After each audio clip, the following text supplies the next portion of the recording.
એમના જ પ્રાગટ્યોત્સવની કૃપા પર્યંત આપણે સૌ કથાની અંદર પ્રવેશ કરીએ. આજે થોડો વિશેષ અને વિશિષ્ટ ક્રમ પણ છે ઉત્સવ સુધીનો, અને સાથે કથાનો ક્રમ પણ એટલો જ લાંબો છે. આવો ચતુર્થ સ્કંદની લીલામાં પ્રવેશ કરીએ. કથા એ કલી કલ્મશ નાશિની છે. કળયુગની અંદર જ્યારે કૃષ્ણનું પ્રાગટ્ય કરવું હોય તો એનું એકમાત્ર સાધન છે તે કથા છે. કલી કલ્મશ નાશિની, આપણે ત્યાં શાસ્ત્રોમાં કથાનું એક એવું વિશેષણ છે જે કલીના કલ્મશનો નાશ કરી દે, એ છે કથા. રામચરિત માનસમાં શ્રી તુલસીદાસજી કહે,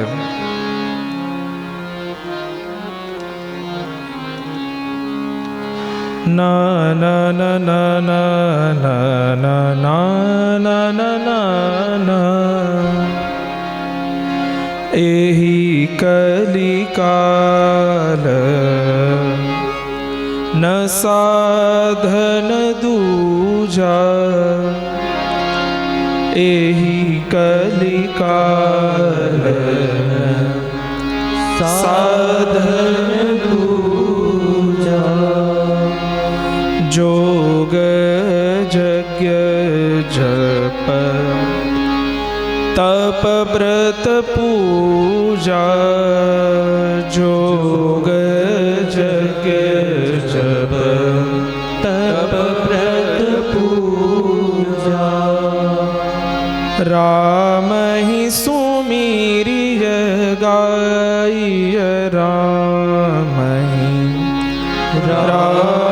હિ સુમિરિય ગાય, રામ હિ સંતત સુનિય,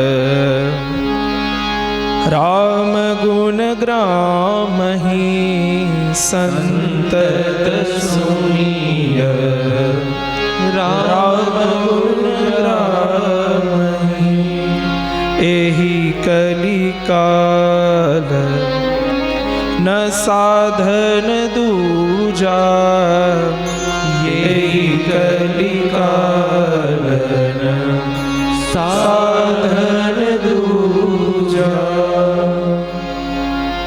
તુલસીદાસજી સમજાવે, એહી કલિકાલ ન સાધન દૂજા. કળિયુગમાં આનાથી વિશેષ બીજું કોઈ સાધન નથી. અને એના પેરેલલમાં આપણે કોને કોને સમજવાના? જોગ જગ્ય જપ તપ વ્રત પૂજા, જોગ જગ્ય જપ તપ વ્રત પૂજા, યોગ યજ્ઞ જપ તપ વ્રત અને પૂજા, આ બધું એક તરફ થાય કે ન થાય, પણ જો આજે આપણે અત્યારે કરી રહ્યા છીએ એ જો થઈ જાય તો આનાથી વિશેષ કોઈ બીજું સાધન નથી. ન દૂજા, આનાથી બીજું કંઈ વિશેષ નથી. તો શું કરવું જોઈએ? રામ હિ સુમિરિય ગાય, રામ હિ સુમિરિય ગાય, રામ. સ્મરણ કરવા જેવા જો કોઈ હોય તો એક રામ છે, અને ગાવા જેવા જો કોઈ હોય તો એ રામ છે. શું કોઈએ કર્યું છે? તો કે હા. સંતત સુમિય રામ ગુણ ગ્રામ, સંતત સુનિય રામ ગુણ ગ્રામ,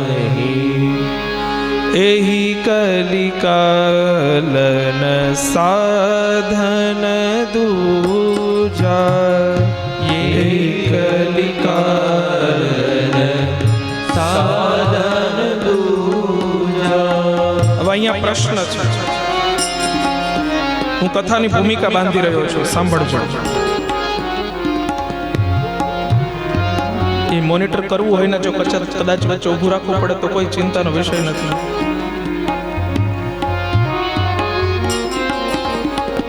કેવી રીતે કલીનો નાશ કરે તો તુલસીદાસજી આગળની ચોપાઈમાં કહે છે, કથા કલીનો નાશ કરે. આવું અનેક સંતોએ કર્યું છે, એટલે આપણે વારંવાર રામના ગુણગાન ગાવા જોઈએ. શું કામ? એટલે આગળ બીજી ચોપાઈ, બુધ વિશ્રામ સકલ જન રંજની, બુધ વિશ્રામ સકલ જન રંજની, બુધ વિશ્રામ સકલ જન રંજની, બુધ વિશ્રામ સકલ જન રંજની, રામ કથા કલી કલુષ વિભંજની, રામ કથા કલી કલુષ વિભંજની, રામ કથા કલી પન્નગ ભરની, રામ કથા કલી પન્નગ ભરની, પુની વિવેક પાવન કહું અરની, પુની વિવેક પાવન કહું અરની, એહી કલી કાલન સાધન દૂજા, એહી કલી કાલન સાધન દૂજા. ગોસ્વામીજી સમજાવે છે કે જ્યારે કળિયુગ રૂપી સાપ પોતાની ફેણ ફેલાવીને ઊભો હોય અને ત્યારે કોઈ સાધના કરનારો, કોઈ સત્સંગ કરનારો, કોઈ ધર્મપૂર્વક જીવન જીવનારો એ પોતે પોતાના માર્ગમાં આગળ વધે અને એમાં આ પેલો કલિરૂપી સર્પ કાલ વ્યાલ એ જ્યારે પોતાની ફેણ ઊંચી કરે અને પોતાનો પ્રભાવ દેખાડે ત્યારે આ કથા શું કરે? એ કથા ત્યારે મોરલી વગાડે અને આ રામ કથા રૂપી, કૃષ્ણ કથા રૂપી જેવી મોરલી વાગે એટલે ઓલો ફેણ ચડાવેલો સાપ એ ડોલવા લાગે અને એને બરોબર કાબુમાં કરી અને ધીમેથી એના ઉપર શમન અને દમન કરે. એટલા માટે અન્ય ઉપક્રમથી હજુ પણ પતનની શક્યતાઓ છે. પેલી વસ્તુ કે અહીંયા કથામાં આપણે બહુવચનમાં હોવા છતાં પણ એક વચનમાં હોઈએ. કોઈ એક સામૂહિક અનુષ્ઠાનનો ઉપક્રમ એટલા માટે સરળ રીતે સિદ્ધ થતો અનુભવાય કારણ કે એમાં એકબીજાની ઓથે બધા હોય, જેથી પતનની શક્યતાઓ નહિવત જેવી હોય, જેમાં અનેકોનું સાત્વિક બળ ભળે. 99.99 તો થઈ જ શકે. અને આટલા બધા ભેગા બેસીને કથા સાંભળતા હોઈએ છતાં પણ આપણે સ્વયં પોતે જ કથા સાંભળતા હોઈએ. કથા એક એવું અનુષ્ઠાન છે, સત્સંગ એક એવી વસ્તુ છે કે જેમાં અનેકો હોવા છતાં પણ આપણે એકલા હોઈએ. ઓશો રજનીશ જેમ કહેતા કે અકેલે મેં મેલા और મેલે મેં અકેલા. એમ આ કથા છે એમાં બધા હોય છતાં પણ આપણે એકલા હોઈએ. અને એકલા હોવા છતાં પણ આપણને અનેકોનો સાથ હોય. એ એક વ્યક્તિ પણ કે જેની અંદર આ કથા બરોબર ઝીલાય છે એ અનેકોનું કલ્યાણ કરે. એક મીરાબાઈ થયા, એક નરસિંહ મહેતા થયા, એમણે અનેકોનું કલ્યાણ કર્યું. એટલે કોઈ એક એવો પાકે, કોઈ એક બરોબર ઝીલે, કોઈ એક બરોબર સાધન કરે, કોઈ એક સુંદર મજાના અનુષ્ઠાનો કે ધાર્મિક કાર્યક્રમોમાં પોતાને જોડે, એવા લોકો અનેકોનું કલ્યાણ કરવાની જવાબદારી ઉઠાવતા હોય છે. તુલસીદાસજી કહે છે કે કલિયુગમાં આનાથી વિશેષ કોઈ બીજું સાધન નથી. એટલા માટે શું કરવું જોઈએ? કહે કથાની અંદર પોતાના મનને લગાવો, કારણ કે અહીંયા વક્તા અને શ્રોતા બંને ભેગા થઈ અને જે મૂળ સત્સંગનો વિષય છે એના ઉપર મંથન કરે છે. આપણે ત્યાં મંથનના બહુ બધા ઇતિહાસ છે. અરણ્ય મંથન, સમુદ્ર મંથન, કથામાં શું થાય, સત્સંગમાં શું થાય, મનોમંથન. અમારા ગુરુદેવ ભગવાન કહે કે આ મનોરંજનનો નહીં, આ મનોમંથનનો વિષય છે. આ મનને મથી નાખે. અહીંયા વક્તા રૂપી યશોદા એક ગ્રંથના વિષયો રૂપી પેલા રવૈયા ઉપર બેસે અને પોતાની ભાવમય રસ્સીથી બરોબર એ શ્લોકોને, ચોપાઈઓને અને ભાવોને મથે. અને મથેલું જે પેલું માખણ છે એ માખણને પછી શ્રોતાઓના હૃદયમાં રહેલા બાલકૃષ્ણને ભોગ લગાવે અને રાજી થાય, એ પ્રસન્ન થાય. એટલે એ અંદર રહેલો કૃષ્ણ તે પુષ્ટ બને અને કૃષ્ણ પુષ્ટ બને અને પછી રાજી થઈને જ્યારે હસે, એ હસવું અને હસવાથી થતો જે આનંદનો ઉત્સવ છે એ જ કૃષ્ણ પ્રાકટ્યોત્સવ છે. એટલા માટે નંદ ઘેર આનંદ ભયો. આજ ઈ ફુગા તો જો પડવા મળશે, તમે હેરાન નહીં થતા. હવે આજે કૃષ્ણોત્સવ છે એટલે આવું બધું થવાનું. વચ્ચે રામજી પધારવાના છે, વામનજી બાકી છે. આજે બહુ બધા અવતારોના ચરિત્રો સાંભળવાના છે. સમુદ્ર મંથનની અંદર પણ પ્રોમિસ તો નથી કરતો, પણ કમસે કમ 7:30 સુધીમાં થઈ જ જશે. આવો આ કલી કલ્મશ નાશિની. કલી છે તે કાળ છે, અને કાળ છે તેને શરીર સાથે પણ લેવા દેવા છે અને મન સાથે પણ લેવા દેવા છે.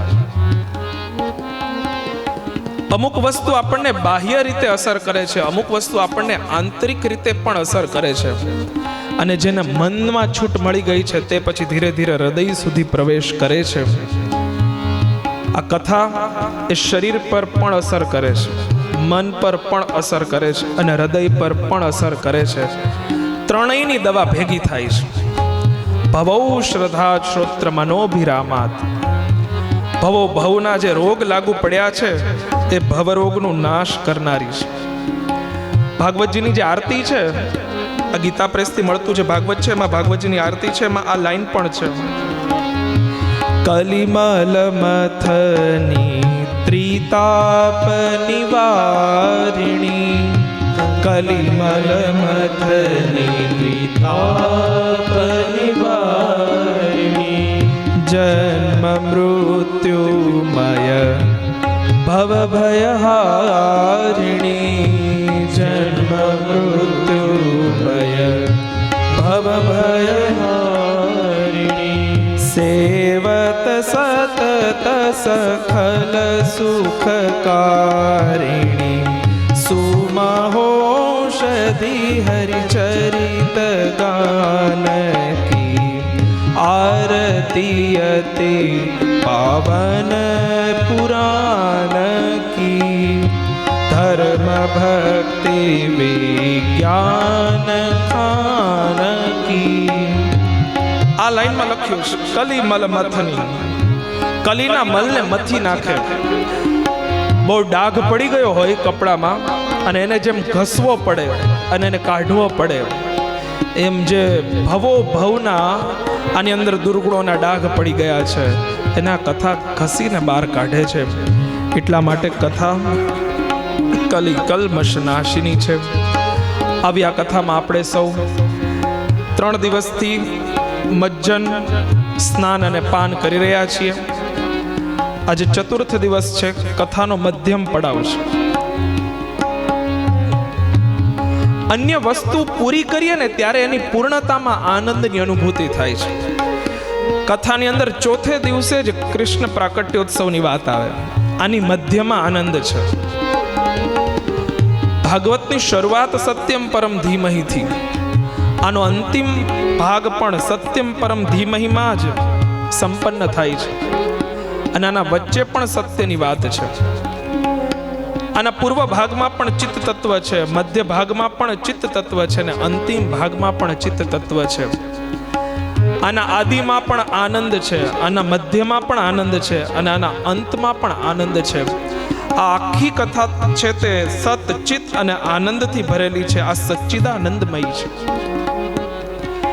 જેમ કૃષ્ણ સચ્ચિદાનંદમય છે એમ કૃષ્ણની કથા પણ સચ્ચિદાનંદ રૂપિણી છે. એવી આ કથાનો આજે ચોથો દિવસ અને એમાં ચતુર્થ સ્કંદમાં પ્રવેશ કરીએ. મનુ અને શત્રુપાના એક દીકરીની આપણે કથા સાંભળી, કરદમ અને દેવહૂતિની. હવે આગળ એમના પુત્રની કથા કહી રહ્યા છે. સ્વયંભૂ મનુના મહારાણી શતરૂપાથી પ્રિયવ્રત અને ઉત્તાનપાદ આવા 2 પુત્રોનો અને એના સિવાય 3 પુત્રોનો જન્મ થયેલો. આકુતિ, દેવહૂતિ અને પ્રસૂતિ નામથી તેઓ વિખ્યાત હતી. આકુતિના આમ તો અનેક ભાઈઓ હતા, પણ મહારાણી શત્રુપાની અનુમતિથી એમના વિવાહ છે તે રુચિ પ્રજાપતિ સાથે થયા. અને એની અંદર એક સંમતિ રાખવામાં આવી. આ શરત નહોતી, આ સંમતિ હતી. ત્યાં પુત્રિકા ધર્મનો આશ્રય કરી અને એમણે વિવાહ કર્યા છે. પુત્રિકા ધર્મ એટલે પિતા પોતે પોતાની દીકરીના વિવાહ તે જેની સાથે કરાવે એની પાસેથી એક પ્રોમિસ લે કે તમારો જે પ્રથમ પુત્ર થશે તે મારો થશે. રુચિ પ્રજાપતિએ અનુમતિ દર્શાવી છે અને પુત્રિકા ધર્મ નિયમ પ્રમાણે પ્રથમ પુત્ર અને પ્રથમ પુત્રી એ યજ્ઞનારાયણ અને દક્ષિણાનો જન્મ થયો છે. પોતાના પિતાને તે અર્પણ કર્યા છે. એ બંને જે સાથે જન્મ્યા હતા એમના વિવાહ પણ સંપન્ન કરાવ્યા છે. આ તરફ પ્રિયવ્રત અને ઉત્તાનપાદ એમના વંશથી સંપૂર્ણ પૃથ્વી ભરાઈ છે, આવું મૈત્રેયજી સમજાવી રહ્યા છે. એટલા માટે વિદુરજીએ પ્રશ્ન પૂછ્યો, તો પછી આગળ શું થયું એ પણ કથા અમને સંપૂર્ણ સમજાવો, અને એમનાથી કયા કયા સંતાનો થયા અને એમાં કોણ કોણે શું શું કર્યું એ પણ અમારે સાંભળવું છે. કહે છે કે મનુએ પોતાની ત્રીજી દીકરી જેનું નામ હતું પ્રસૂતિ એના વિવાહ દક્ષ પ્રજાપતિ સાથે કરાવ્યા. એમનાથી ખૂબ લાંબો અને વિશાળ વંશ થયો અને એ વંશે પોતાના સામ્રાજ્યોથી આ પૃથ્વીના અનેક ભાગ કર્યા અને એના ઉપર પોતાની સામ્રાજ્ય સ્થિતિ સ્થાપિત કરી. કરદમજીની એ 9 કન્યા અને 9 બ્રહ્મર્ષિઓ સાથે જે પરણી હતી એમની પણ વંશ પરંપરા થઈ. એક વખત મહર્ષિ અત્રિ જેઓ સૃષ્ટિની રચના કરવા માટે થઈ વૃક્ષ નામક કુલ પર્વત પર ગયા હતા. ત્યાં એમણે એક પગ પર ઉભા રહી અને તપશ્ચર્યા કરી. ત્યારે ભગવાન શિવ એના સમક્ષ પ્રકાશિત થયા. એમણે જોયું કે આમના હાથમાં ત્રિશૂળ આદિ ચિહ્નો છે. એમને પ્રણામ કર્યા. ત્યાં જ બાજુમાં બ્રહ્માજી પ્રગટ થયા. એમના આસન હંસને જોઈને ખબર પડી કે આ પણ પ્રગટ થયા છે, એટલે એમને પણ પ્રણામ કર્યા. એ જ સમયે એમની બાજુમાં ગરુડ પર બિરાજમાન સ્વયં ભગવાન નારાયણ પ્રગટ થયા. એમને પણ પ્રણામ કર્યા. અત્રિ મુનિને સમજાયું નહીં કે આ ત્રણેય એક સાથે કેમ પ્રગટ થયા. એવે સમયે ભગવાને કહ્યું, તમે જે ઉદ્ભવ સ્થિતિ અને પ્રલયના કારણ દેવતાઓની ઉપાસના કરો છો તે અમે ત્રણેય છીએ. તમે કોઈ પર્ટિક્યુલર એકનું નામ નહોતું લીધું એટલે અમારે ત્રણેયને આવવું પડ્યું. અત્રિ મુનિએ ત્રણેયની સ્તુતિ કરી છે. તમે જેમની સ્તુતિ વંદના અને ધ્યાન કરો છો તે અમે ત્રણેય છીએ. અમે ત્રણેય અલગ નથી, અમે ત્રણેય એક છીએ. અત્રિ મુનિને સંતાનની કામના હતી એટલે ત્રણેય દેવતાઓ એમને આશીર્વાદ આપ્યા અને પછી ત્રણેય એમને ત્યાંથી જ જન્મ લે છે. પોતાને જ અત્રિ મુનિને આપી દીધા. એટલા માટે આત્રેયેણ દત્તમ દત્તાત્રેય. અત્રિને જેમણે પોતે જ પોતાની જાતને આપ્યા છે સ્વયં દત્તાત્રેય સ્વરૂપ ભગવાન છે તે પ્રગટ થયા છે. ત્યારબાદ પોતાની પ્રસૂતિ નામની દીકરીને દક્ષ સાથે પરણાવી અને દક્ષને ત્યાં અનેક દીકરીઓનો જન્મ થયો છે. 16 દીકરીઓને અલગ અલગ જગ્યાએ પરણાવી. એમના નામ હતા શ્રદ્ધા, મૈત્રી, દયા, શાંતિ, તુષ્ટિ, પુષ્ટિ, ક્રિયા, ઉન્નતિ, બુદ્ધિ, મેધા, તિતિક્ષા, રી અને મૂર્તિ. જે ધર્મની પત્નીઓ શ્રદ્ધાને શુભ સાથે, મૈત્રીને પ્રસાદ સાથે, દયાને અભય સાથે, શાંતિને સુખ સાથે, તુષ્ટિને મોત સાથે અને પુષ્ટિને અહંકાર સાથે જોડ્યા છે. કહે છે કે આ બધાએ આવા દીકરાઓને જન્મ આપ્યો છે. ક્રિયાને યોગ, ઉન્નતિને દર્પ, બુદ્ધિને અર્થ, મેધાને સ્મૃતિ અને તિતિક્ષાને ક્ષેમ, લજ્જાને વિનય આવા પુત્રો થયા છે. કેવી અદ્ભુત વાત છે. ખાલી તમે નામ સાંભળી લીધા, પણ તમે આ બધાના કનેક્શન જોવો તો ખબર પડી જાય કે આ ફક્ત કોઈ વ્યક્તિ વિશેષ નહોતા, ગુણ વિશેષ છે. જ્યાં શ્રદ્ધા હોય ત્યાં શુભ થાય, જ્યાં મૈત્રી હોય ત્યાં પ્રસન્નતા થાય, જ્યાં દયા હોય ત્યાં અભય થાય, જ્યાં શાંતિ હોય ત્યાં સુખ થાય, જ્યાં તુષ્ટિ હોય ત્યાં મોદ થાય, જ્યાં પુષ્ટિ હોય ત્યાં અહંકાર થાય, જ્યાં ક્રિયા હોય ત્યાં યોગ થાય, જ્યાં ઉન્નતિ હોય ત્યાં દર્પ થાય, જ્યાં બુદ્ધિ હોય ત્યાં અર્થ થાય, જ્યાં મેધા હોય અને સ્મૃતિ થાય, જ્યાં તિતિક્ષા હોય અને કલ્યાણ થાય, અને જે લજ્જા હોય ત્યાં વિનય નામના સંતાન થાય. આવી માતા હોય તો આવા સંતાનો થાય. આવી વાત છે આમાં. અને પછી તો આ અલગ અલગ સંતાનો થવાથી અને અંતે સમસ્ત ગુણોની ખાન એવી મૂર્તિ દેવીને ત્યાં નર નારાયણ ભગવાન થયા છે, એવી કથા છે. બધા લોકો ખૂબ પ્રસન્ન થયા છે. એ પછી આ દક્ષ અને પ્રસૂતિની એક દીકરી જેનું નામ સતી હતું, એને એ દક્ષે શિવજી સાથે પરણાવી છે. સ્વાહાને અગ્નિ સાથે પરણાવી છે. એને 3 પાવક, પવમાન અને શુચિ નામના પુત્રો થયા છે. એ બધા અગ્નિ સ્વરૂપો છે. પિતૃઓને સ્વધા નામની પત્ની આપી છે, જે સ્વધા અને પિતૃઓથી ધારિણી અને વયુના નામની 2 કન્યાનો જન્મ થાય છે.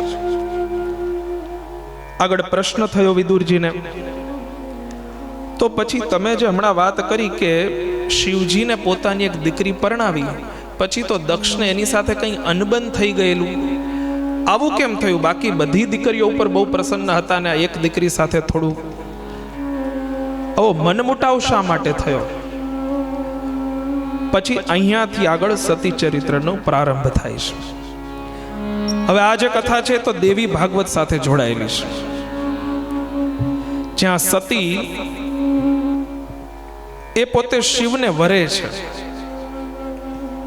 આ એ સતી છે કે જે કલ્યાણ સાથે જોડાયેલી છે. શિવમ કલ્યાણમ.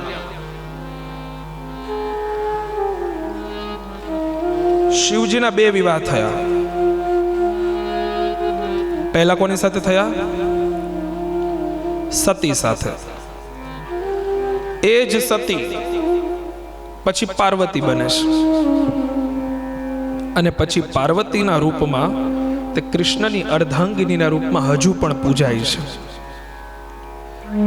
ભવાની શંકરો વંદે શ્રદ્ધા વિશ્વાસ રૂપિણો